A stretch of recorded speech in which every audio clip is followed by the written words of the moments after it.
Intraday trading, also commonly known as day trading, is basically buying or selling stocks and assets within the same day.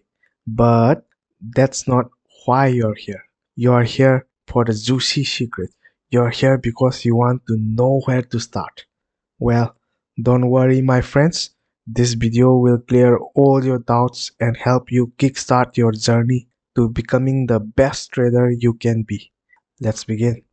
First, you need to open a Demat account.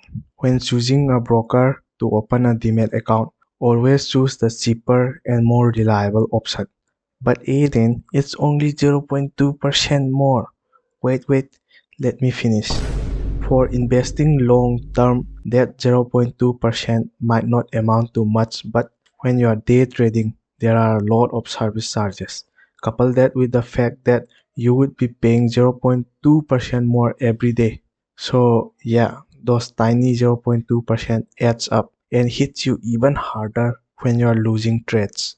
A good rule of thumb is to find the popular one with a large customer base and good review. Just, do some research. Assuming by now you have opened your Demat account, let's talk about funds.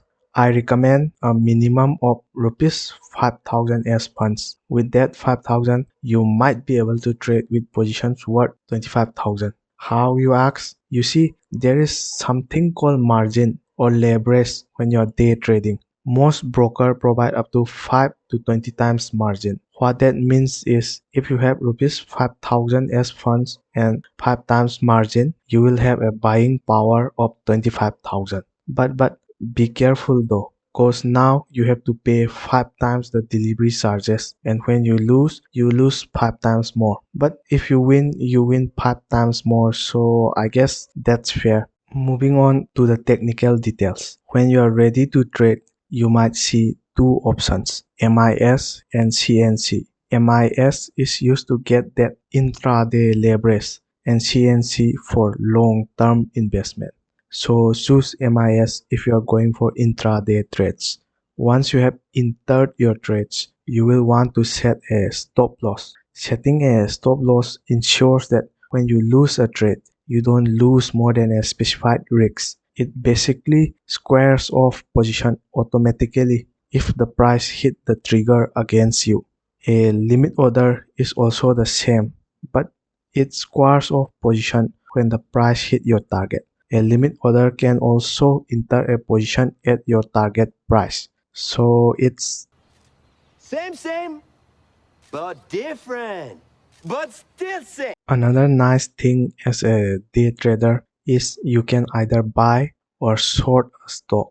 When you buy a stock, you make profits when the stock price goes up, but when you short a stock, you make profits when the price goes down.